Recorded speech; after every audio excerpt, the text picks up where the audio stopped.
Aziz ya Jabbar ya Mutakabbir ya Qadir ya Bari ya Musawwir ya Ghaffar ya Qahhar ya Wahhab ya Razzaq ya Fattah ya Alim ya Khabir ya Basir ya Mubin ya Mu'min ya Mu'min ya Mubzir ya Sami ya Basir ya Hakam ya Adlu ya Latif ya Khabir.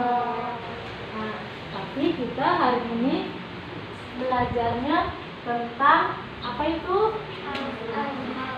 Yang pertama Al-Mumit. Al-Mumit. Al-Mumit siapa yang tahu?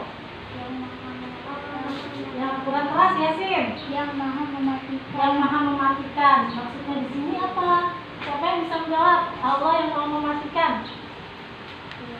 Jadi anak-anak ya, Allah itu menciptakan makhluk. Yang namanya makhluk itu benda hidup. Nah, jika dia benda hidup, maka dia akan mengalami kematian. Ada yang hidup dan ada yang nantinya juga akan mengalami kematian. Tetapi itu yang menguasai atau yang menentukan Allah Azza wa Jalla, Allah Subhanahu wa Ta'ala. Sudah tertera dalam surat An-Nisa ayat ke-78. Kapanpun kamu berada, kematian akan mendapatkan kamu. Walaupun kamu berada di dalam benteng yang tinggi dan kokoh.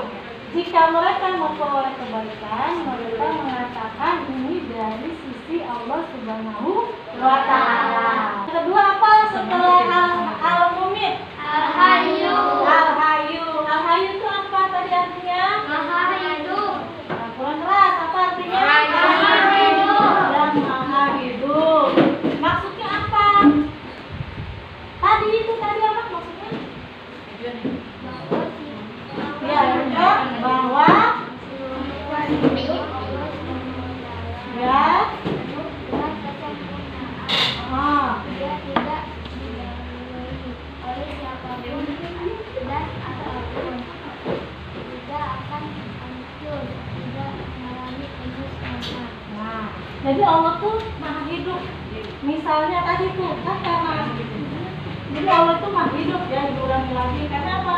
Allah itu tidak akan mati. Allah itu hidup selama-lamanya, tidak akan ada akhir. Allah itu tidak akan pernah berakhir, ya. Nah, maka dari itu kita mencerminkan sifat Al-Hayyu dari mana?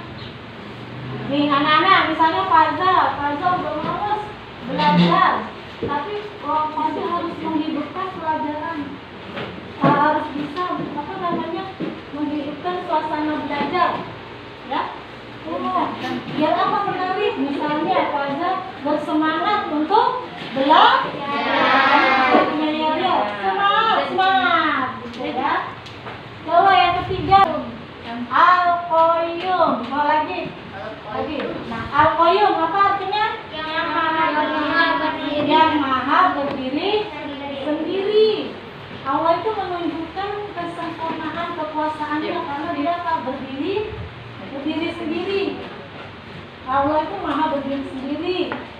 Jadi Allah tidak memerlukan bantuan orang lain, ya. Allah itu berdiri sendiri, dia menyibukkan diri sendiri, ya. Nah, kemudian lalu dalam pembahasan kita kelas 5 ini juga masuk ke kitab-kitab Allah. Sekarang sebelum Ibu lanjut, siapa yang mau bertanya? Saya, Bu. Ya, coba apa? Ibu, Nabi Muhammad menyebarkan ajaran Islam sampai usia berapa? Nabi Muhammad menyebarkan ajaran Islam, ya. Nah, berkaitan sama Asmaul Husna, biar dijawab ya. Jadi Nabi Muhammad itu sebagai nabi mendapatkan wahyu, ya, melalui malaikat Jibril di Gua Hira. Beliau mendapatkan wahyu pertama pada usia 40 tahun, ya, ketika beliau menyendiri di Gua Hira. Nah, pada saat itu Nabi Muhammad membawa membawa ayat Al-Alaq, ya, surat pertama yang diturunkan. Coba kalian buka surat Al-Alaq, apa bunyinya?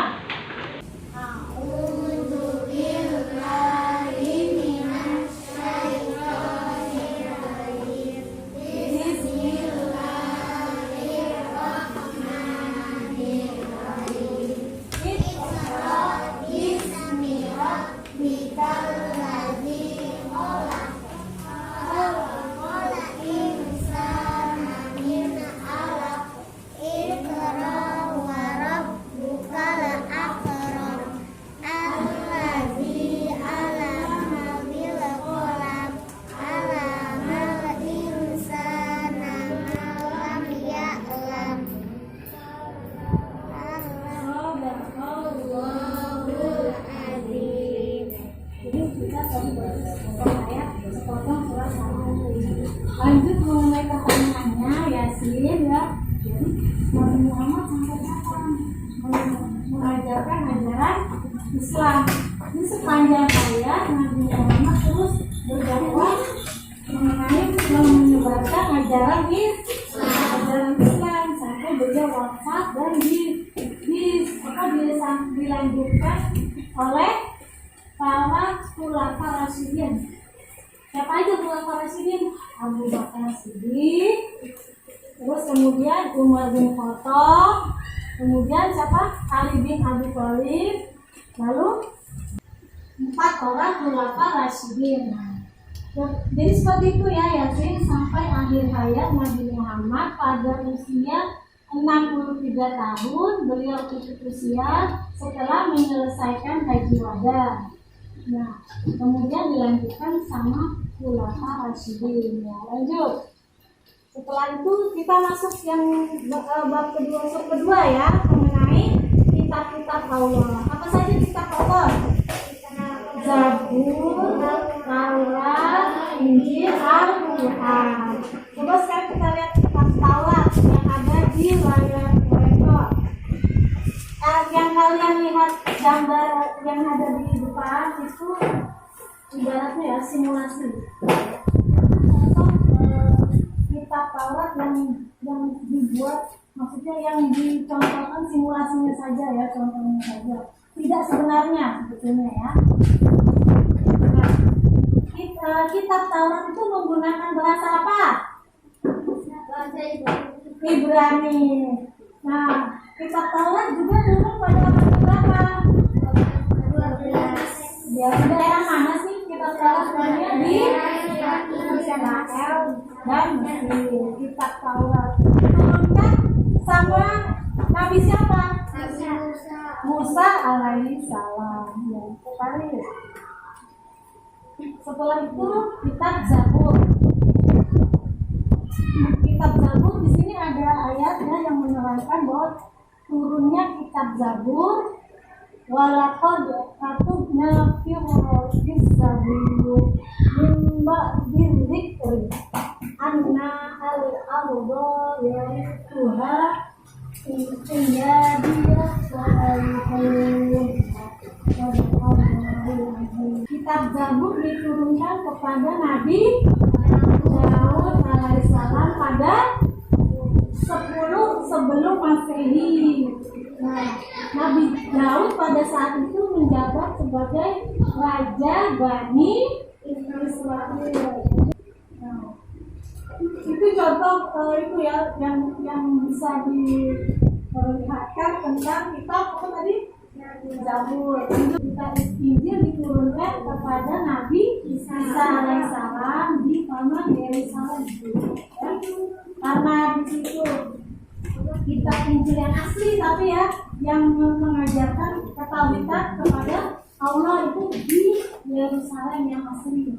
Maka dari itu sampai sekarang memang bangsa Israel mau merebut tanah Palestina.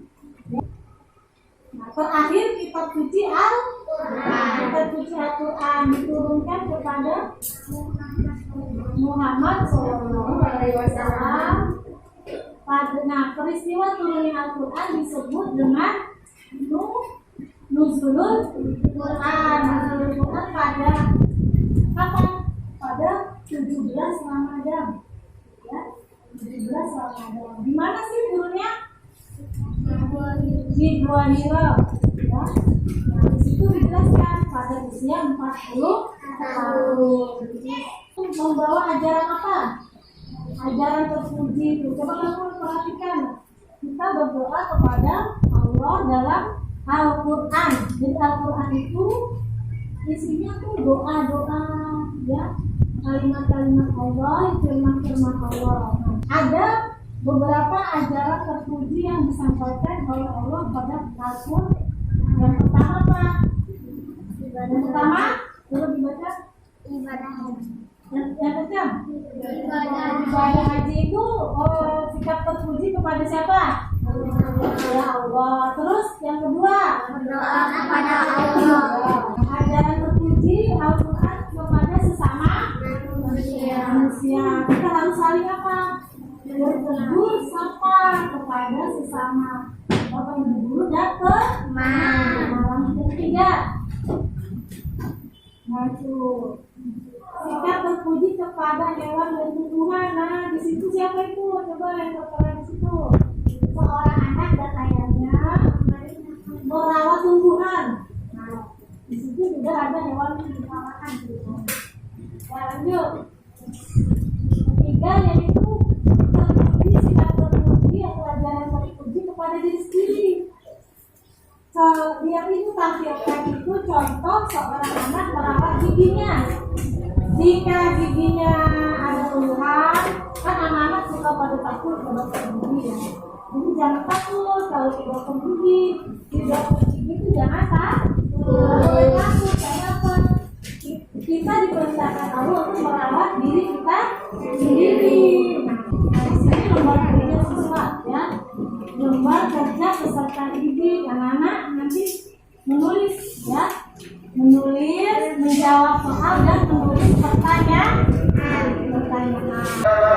Ya, pelajaran hari ini kita tutup dengan membaca doa untuk majelis. Oke, ditutup bukunya. Kita berdoa.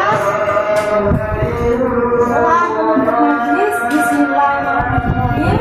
Subhanallah wa bihamdika asyhadu an la ilaha illa anta astaghfiruka wa atubu ilaik. Wassalamualaikum warahmatullahi wabarakatuh.